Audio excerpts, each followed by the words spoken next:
नमस्कार। खबरां दे इस बुलेटिन विच तुहाडा स्वागत है। मैं हां तरनजीत कौर। पहला पेश ने चोणवीआं खबरां। मन की बात प्रोग्राम दौरान प्रधानमंत्री नरेंद्र मोदी ने कहा कि आज़ादी के 75वें साल में सानू नवे संकल्पों के धारनी होना चाहिए है। प्रधानमंत्री ने कहा कि छोटे शहरों में स्टार्टअप का विस्तार होने नाल रोशन भविख के संकेत दिखाई दे रहे हैं। कौमी खेड दिवस मौके हाकी के जादूगर मेजर ध्यानचंद को याद करदियां प्रधानमंत्री मोदी ने कहा कि नौजवानों को 4 दहाकियां बाद हाकी विच नवी रूह फूकी है। नरेंद्र मोदी ने नागरिकों को स्वच्छता अभियान को मट्ठा ना पाउण की अपील की। अपने उत्तर प्रदेश दौरे दौरान आज अयोध्या पहुंचे राष्ट्रपति रामनाथ कोविंद ने जन जन की राम रामायण कनकलेव का उद्घाटन किया। रक्षा मंत्री राजनाथ सिंह ने कहा है कि अफगानिस्तान में तालिबान के कब्जे कारण बदलते समीकरण भारत वास्ते एक चुनौती ने। राजनाथ सिंह अनुसार भारत को अपनी अफगानिस्तान रणनीति बदलने लिए मजबूर होना पै रहा है और क्वाड का गठन इसी रणनीति का नतीजा है। ते भारत और इंग्लैंड विचाले 5 क्रिकेट टेस्ट मैचों की लड़ी के तीजे मैच में इंग्लैंड ने भारत को एक पारी ते 76 दौड़ों के वड्डे अंतर नाल हराया। ते हुण खबरां विस्तार नाल। प्रधानमंत्री नरेंद्र मोदी ने कहा है कि आज़ादी के 75वें साल में सानू रोजाना नवे संकल्प और नवी सोच धारण करनी चाहिए। आकाशवाणी के मन की बात प्रोग्राम दौरान नागरिकों को संबोधन करदियां प्रधानमंत्री ने कहा कि साडा देश जदों आज़ादी के 100 वरे पूरे करेगा तो उदों साडे संकल्प उसकी सफलता की बुनियाद विच नजर आउणगे। उन्हां हरेक नागरिक नूं यह मौका अजाई ना गवाउण की अपील की और सारिआं नूं इस विच वध तों वध योगदान पाउण दा सद्दा दिता। हमारा भारत जब आज़ादी के 100 साल पूरे करेगा तब हमारे ये संकल्प ही उसकी सफलता की बुनियाद में नजर आएंगे। इसलिए हमें ये मौका जाने नहीं देना है। हमें इसमें अपना ज्यादा से ज्यादा योगदान देना है। देश की नौजवान पीढ़ी का जिक्र करदियां प्रधानमंत्री ने कहा कि इस विच वड्डी तब्दीली नजर आ रही है। साडे नौजवान पुराने ढंग तरीकों नाल कुछ नवा करन दे आसबंद ने। उन्होंने कहा कि मंजिल भी नवी है ते राह भी नवे ने अते जदों साडी नौजवान ताकत कोई टीचा मन विच ढाल लैंदी है तो जी जान नाल दिन रात मेहनत करके उस टीचे नूं हासिल करन लई जुट जांदी है। प्रधानमंत्री ने कहा कि जिस तरह देश विच पुलाड़ सैक्टर नूं खोलिया गया है उस नाल नौजवानों लई नवे मौके पैदा होए ने अते आउण वाले समय विच नौजवान पुलाड़ विच भेजे जाण वाले उपग्रहां नूं विकसित करनगे। आज का युवा मन बने बनाए रास्तों पर चलना नहीं चाहता है। वो नए रास्ते बनाना चाहता है। अननोन जगह पे कदम रखना चाहता है।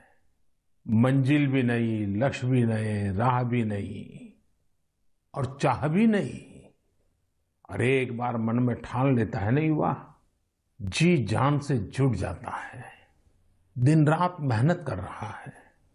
हम देखते हैं अभी कुछ समय पहले ही भारत ने अपने स्पेस सेक्टर को ओपन किया और देखते ही देखते युवा पीढ़ी ने उस मौके को पकड़ लिया और इसका लाभ उठाने के लिए कॉलेजों के स्टूडेंट्स, यूनिवर्सिटी, प्राइवेट सेक्टर में काम करने वाले नौजवान बढ़ चढ़ करके आगे आए हैं।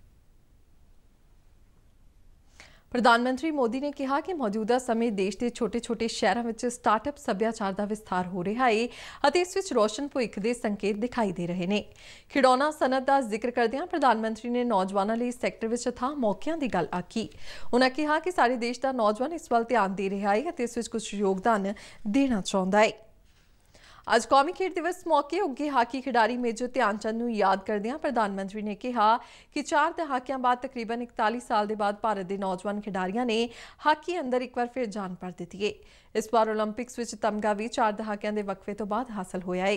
प्रधानमंत्री ने कहा कि जिवें मेजर ध्यानचंद का सारा जीवन खेडों लई समर्पित रहा, अज उन्हां दी आत्मा भी खुशी महसूस करती होवेगी।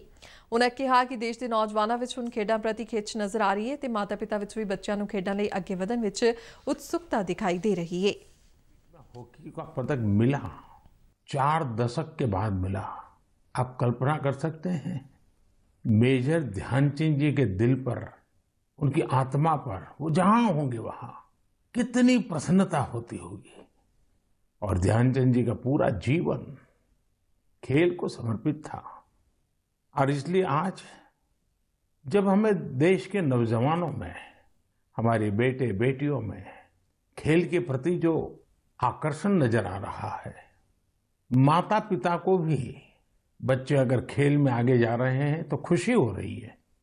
ये जो ललक दिख रही है ना, मैं समझता हूं यही मेजर ध्यानचंद जी को बहुत बड़ी श्रद्धांजलि है। प्रधानमंत्री ने अपने संबोधन दौरान जन्माष्टमी ਅਤੇ ਵਿਸ਼ਵਕਰਮਾ ਜਯੰਤੀ ਦੀਆਂ ਸਮੁੱਚੇ ਦੇਸ਼ਵਾਸੀਆਂ ਨੂੰ ਵਧਾਈਆਂ ਦਿੱਤੀਆਂ। ਉਨ੍ਹਾਂ ਕਿਹਾ ਕਿ ਦੁਨੀਆ ਦੇ ਲੋਕ ਅੱਜ ਭਾਰਤੀ ਅਧਿਆਤਮ ਅਤੇ ਫਲਸਫੇ ਦੇ ਬਾਰੇ ਵਿੱਚ ਇੰਨਾ ਕੁਝ ਸੋਚਦੇ ਨੇ ਤਾਂ ਸਾਡੀ ਵੀ ਇਹਨਾਂ ਰਵਾਇਤਾਂ ਨੂੰ ਸਾਂਭਣ ਦੀ ਅਤੇ ਅੱਗੇ ਵਧਾਉਣ ਦੀ ਜ਼ਿੰਮੇਵਾਰੀ ਬਣਦੀ ਹੈ। ਪ੍ਰਧਾਨ ਮੰਤਰੀ ਨੇ ਕਿਹਾ ਕਿ ਸਾਨੂੰ ਸਾਡੇ ਤਿਉਹਾਰਾਂ ਪਿਛਲੇ ਵਿਗਿਆਨ ਅਤੇ ਉਸ ਦੇ ਅਰਥ ਨੂੰ ਸਮਝਣਾ ਚਾਹੀਦਾ ਹੈ। जन्माष्टमी का महापर्व भी है। जन्माष्टमी का यह पर्व यानी भगवान श्री कृष्ण के जन्म का पर्व। हम भगवान के सब स्वरूपों से परिचित हैं। नटखट कन्हैया से लेकर के विराट रूप धारण करने वाले कृष्ण तक, शास्त्र सामर्थ्य से लेकर के शस्त्र सामर्थ्य वाले कृष्ण तक, कला हो, सौंदर्य हो, माधुर्य हो, कहां कहां कृष्ण है।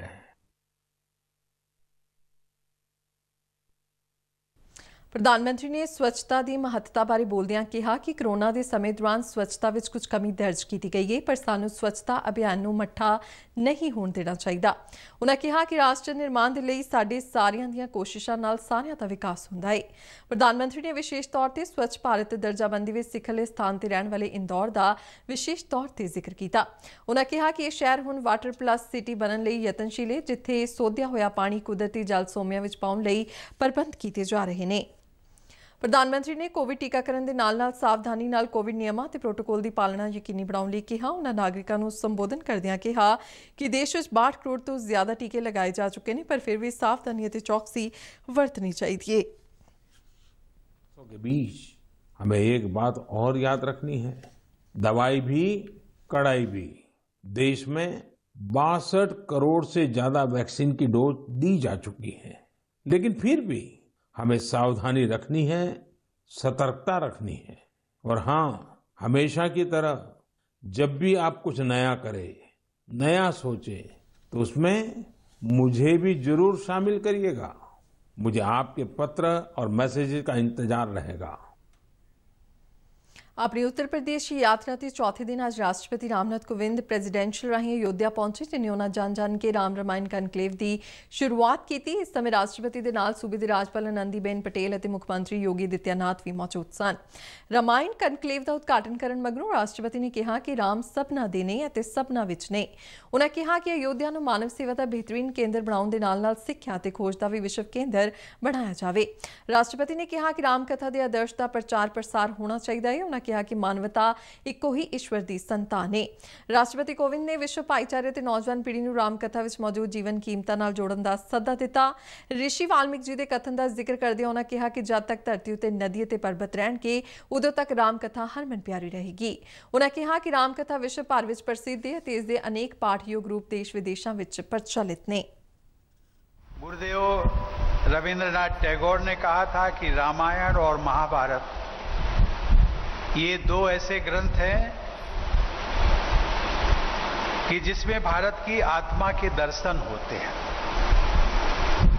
ये कहा जा सकता है कि भारतीय जीवन मूल्यों के आदर्श, उनकी कहानियां और उपदेश रामायण में संपूर्ण रूप से समाहित है।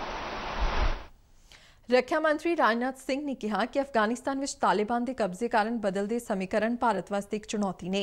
अज तमिलनाडु के नीलगिरिस जिले में defence service staff college Wellington विखे अफसरां नूं संबोधन करदे उन्होंने कहा कि अफगानिस्तान की स्थिति ने भारत नूं अपनी रणनीति ते मुड़ विचार करने लई मजबूर कर दिता है। रक्षा मंत्री ने कहा कि असीं अपनी रणनीति बदल रहे हां ते कोएड दा गठन इस रणनीति का हिस्सा है। उन्होंने कहा कि लड़ाई दौरान तेजी नाल फैसले लेना बहुत महत्वपूर्ण है। उन्होंने कहा कि रक्षा मंत्रालय युद्ध दौरान तेजी नाल फैसले लैण लई एकीकृत जंगी ग्रुप के गठन से गंभीरता नाल विचार कर रहा है। रक्षा मंत्री ने कहा कि यह ग्रुप सिर्फ तेजी नाल फैसले लैण विच ही मदद नहीं करेंगे, सगों एकीकृत लड़ाई यूनिटां की गिणती विच भी वाधा होगा। और इन परिस्थितियों ने आज हमारे देश को अपनी स्ट्रेटजी पर सोचने के लिए मजबूर किया है। हम अपनी स्ट्रेटजी में बदलाव ला रहे हैं। क्वेड का फॉर्मेशन, जो कि इंडिया, ऑस्ट्रेलिया, अमेरिका और जापान को मिला जुलाकर बना है, इसी स्ट्रेटजी के अंतर्गत ही इसका फॉर्मेशन किया गया है, इस क्वेड का भी। ਰੱਖਿਆ ਮੰਤਰੀ ਨੇ ਅੱਗੇ ਕਿਹਾ ਕਿ ਭਾਰਤ ਅੱਤਵਾਦ ਵਿਰੁੱਧ ਲੜਾਈ ਲਈ ਦੂਜੇ ਦੇਸ਼ ਦੀ ਧਰਤੀ ਤੋਂ ਆਪਰੇਸ਼ਨ ਚਲਾਉਣ ਤੋਂ ਸੰਕੋਚ ਨਹੀਂ ਕਰੇਗਾ। ਉਨ੍ਹਾਂ ਕਿਹਾ ਕਿ ਵਿਸ਼ਵ ਫੌਜੀ ਤਾਕਤ, ਵਪਾਰ, ਸੰਚਾਰ ਅਤੇ ਸਿਆਸੀ ਸਮੀਕਰਨ ਦੇ ਲਿਹਾਜ਼ ਨਾਲ ਤੇਜ਼ੀ ਨਾਲ ਬਦਲ ਰਿਹਾ ਹੈ ਅਤੇ ਭਾਰਤ ਵੀ ਇਸ ਤੋਂ ਅਣਛੂਹਿਆ ਨਹੀਂ ਹੈ। ਉਨ੍ਹਾਂ ਕਿਹਾ ਕਿ ਅੱਜ ਦੇ ਹਾਲਾਤ ਅਨੁਸਾਰ ਆਪਣੀ ਰੱਖਿਆ ਤਿਆਰੀ ਇੱਕ ਕਦਮ ਅੱਗੇ ਰੱਖਣਾ ਕੋਈ ਪ੍ਰਾਪਤੀ ਨਹੀਂ ਸਗੋਂ ਜ਼ਰੂਰਤ ਹੈ। ਰੱਖਿਆ ਮੰਤਰੀ ਨੇ ਕਿਹਾ ਕਿ ਆਜ਼ਾਦੀ ਤੋਂ ਬਾਅਦ ਭਾਰਤ ਨੇ 1965 ਅਤੇ 1971 ਦੀਆਂ ਲੜਾਈਆਂ ਦੇ ਰੂਪ ਵਿੱਚ ਅਨੇਕ ਚੁਣੌਤੀਆਂ ਦਾ ਸਾਹਮਣਾ ਕੀਤਾ। ਪਾਕਿਸਤਾਨ ਦਾ ਨਾਂ ਲਏ ਬਗੈਰ ਉਨ੍ਹਾਂ ਕਿਹਾ ਕਿ ਅੱਜ ਵੀ ਸਾਡਾ ਗੁਆਂਢੀ ਮੁਲਕ ਭਾਰਤ ਵਿੱਚ ਗੜਬੜੀ ਫੈਲਾਉਣ ਦੀਆਂ ਕੋਸ਼ਿਸ਼ਾਂ ਕਰ ਰਿਹਾ ਹੈ। ਉਨ੍ਹਾਂ ਕਿਹਾ ਕਿ ਇਸ ਮੁਲਕ ਨੇ ਦੋਵੇਂ ਹੀ ਲੜਾਈਆਂ ਹਾਰੀਆਂ, ਜਿਸ ਕਾਰਨ ਉਸਦਾ ਆਤਮ ਬਲ ਡੋਲਿਆ ਤੇ ਉਸ ਨੂੰ ਅਹਿਸਾਸ ਹੋ ਗਿਆ ਕਿ ਉਹ ਸਿੱਧੀ ਜੰਗ ਨਹੀਂ ਜਿੱਤ ਸਕਦਾ, ਜਿਸ ਕਰਕੇ ਉਸਨੇ ਲੁਕਵੀਂ ਜੰਗ ਦਾ ਸਹਾਰਾ ਲਿਆ। आज़ादी का अमृत महोत्सव ਨੂੰ ਸਮਰਪਿਤ आज़ादी का सफर तहत ਅਸੀਂ ਭਾਰਤ ਦੀ ਆਜ਼ਾਦੀ ਵਿੱਚ ਯੋਗਦਾਨ ਪਾਉਣ ਵਾਲੇ ਵੱਖ-ਵੱਖ ਮੰਨੇ ਪਰਮੰਨੇ ਤੇ ਗੁਮਨਾਮ ਆਜ਼ਾਦੀ ਸੰਗਰਾਮੀਆਂ ਦੇ ਜੀਵਨ ਤੇ ਪਹਿਲੂਆਂ ਤੋਂ ਤੁਹਾਨੂੰ ਜਾਣੂ ਕਰਵਾਉਂਦੇ ਹਾਂ। ਇਸ ਤੋਂ ਇਲਾਵਾ ਆਜ਼ਾਦੀ ਦੇ ਸੰਘਰਸ਼ ਨਾਲ ਜੁੜੀਆਂ ਹੋਰ ਗਤੀਵਿਧੀਆਂ ਬਾਰੇ ਵੀ ਦੱਸਦੇ ਹਾਂ। ਅੱਜ ਅਸੀਂ ਇਸ ਕੜੀ ਤਹਿਤ ਮਹਾਨ ਸੁਤੰਤਰਤਾ ਸੈਨਾਨੀ ਅਤੇ ਕਵੀ ਕਾਜ਼ੀ ਨਜ਼ਰੂਲ ਇਸਲਾਮ ਦੇ ਨਾਲ ਮਣੀਪੁਰ ਦੇ ਮਹਾਨ ਸੁਤੰਤਰਤਾ ਸੈਨਾਨੀ ਹਾਈਪੂ ਜਾਦੂਨਾਂਗ ਬਾਰੇ ਵੀ ਚਰਚਾ ਕਰ ਰਹੇ ਹਾਂ। ਪੇਸ਼ ਹੈ ਇੱਕ ਰਿਪੋर्ट।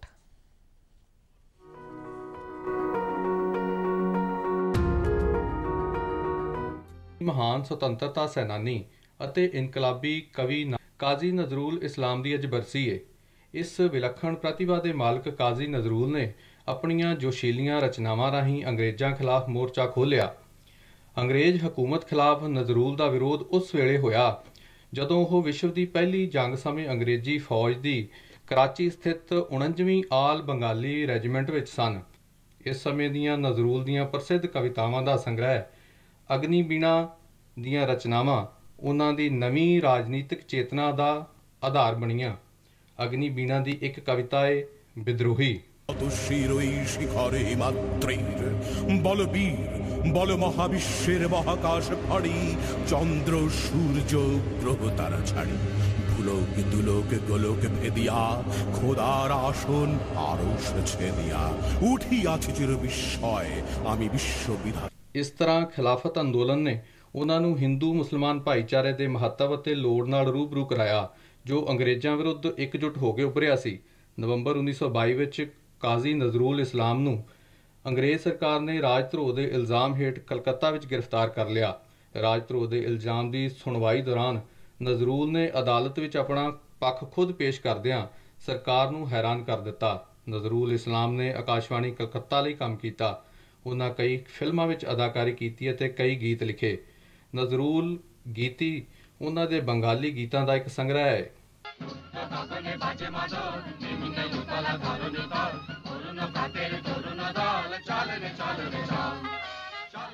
ਕਾਜ਼ੀ ਨਜ਼ਰੂਲ ਇਸਲਾਮ ਨੇ 19 ਅਗਸਤ 1976 ਨੂੰ ਢਾਕਾ ਵਿੱਚ ਆਖਰੀ ਸਾਹ ਲਿਆ। ਉਹਨਾਂ ਦੀ ਇੱਛਾ ਅਨੁਸਾਰ ਉਹਨਾਂ ਨੂੰ ਢਾਕਾ ਯੂਨੀਵਰਸਿਟੀ ਵਿੱਚ ਮਸਜਿਦ ਕੋਲ ਦਫਨਾਇਆ ਗਿਆ। ਅੱਜ ਹੀ ਮਣੀਪੁਰ ਦੇ ਮਹਾਨ ਸੁਤੰਤਰਤਾ ਸੈਨਾਨੀ ਹਾਈਪੂ ਜਾਦੋਨਾਂਗ ਦੀ ਵੀ ਬਰਸੀ ਹੈ। ਉਹਨਾਂ ਬੜੀ ਬਹਾਦਰੀ ਨਾਲ ਅੰਗਰੇਜ਼ਾਂ ਖਿਲਾਫ ਘੋਲ ਕੀਤਾ। ਅਧਿਆਤਮਕ ਗੁਰੂ ਅਤੇ ਸਿਆਸੀ ਕਾਰਜਕਰਤਾ ਦੇ ਰੂਪ ਵਿੱਚ ਆਜ਼ਾਦੀ ਦੀ ਤਾਂਘ ਅਤੇ ਤਲਾਸ਼ ਨੇ ਉਹਨਾਂ ਨੂੰ ਸਿੱਧੇ ਅੰਗਰੇਜ਼ਾਂ ਖਿਲਾਫ ਸੰਘਰਸ਼ ਨਾਲ ਜੋੜਿਆ। ਜਾਦੋਨਾਂਗ ਅੰਗਰੇਜ਼ ਹਕੂਮਤ ਅਤੇ ਬੇਇਨਸਾਫੀ, ਮਜ਼ਦੂਰਾਂ ਦੇ ਸ਼ੋਸ਼ਣ ਅਤੇ ਟੈਕਸ ਥੋਪੇ ਜਾਣ ਕਾਰਨ ਆ ਰਹੀਆਂ ਤਬਦੀਲੀਆਂ ਦੇ ਜ਼ਬਰਦਸਤ ਵਿਰੋਧੀ ਸਨ। ਨਾਗਾ ਸੂਬੇ ਦੀ ਸਥਾਪਨਾ ਲਈ ਉਹਨਾਂ ਦਾ ਅੰਦੋਲਨ ਉੱਤਰੀ ਕਛਾਰ ਖੇਤਰ, ਮਣੀਪੁਰ ਅਤੇ ਨਾਗਾ ਦੀਆਂ ਪਹਾੜੀਆਂ ਤੱਕ ਫੈਲ ਗਿਆ। ਉਹਨਾਂ ਲੋਕਾਂ ਅਨੇਕ ਨਾਗਾ ਜਨਜਾਤੀਆਂ ਨੂੰ ਅੰਗਰੇਜ਼ਾਂ ਖਿਲਾਫ ਇਕਜੁੱਟ ਕੀਤਾ। ਉਹਨਾਂ ਆਪਣੇ ਹਮਾਇਤੀਆਂ ਨੂੰ ਅੰਗਰੇਜ਼ ਪ੍ਰਸ਼ਾਸਨ ਨੂੰ ਟੈਕਸ ਨਾ ਦੇਣ ਦੀ ਅਪੀਲ ਕੀਤੀ। ਜਾਦੋਨਾਂਗ ਉੱਪਰ ਮਹਾਤਮਾ ਗਾਂਧੀ ਦਾ ਡੂੰਘਾ ਪ੍ਰਭਾਵ ਸੀ। ਉਹਨਾਂ ਮਹਾਤਮਾ ਗਾਂਧੀ ਦੇ ਸਨਮਾਨ ਵਿੱਚ ਇੱਕ ਗੀਤ ਵੀ ਲਿਖਿਆ।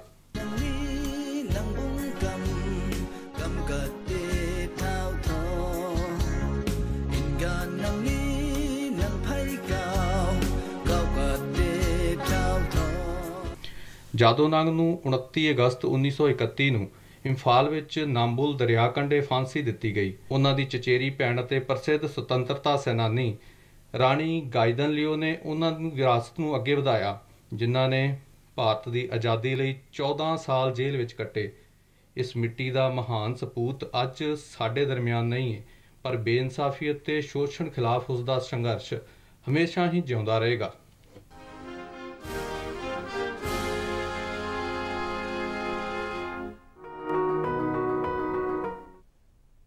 ਇਸ ਦੇ ਨਾਲ ਹੀ ਖਬਰਾਂ ਦਾ ਇਹ ਬੁਲੇਟਿਨ ਇੱਥੇ ਹੀ ਖਤਮ ਹੁੰਦਾ ਹੈ। ਆਗਿਆ ਦਿਓ। ਨਮਸਕਾਰ।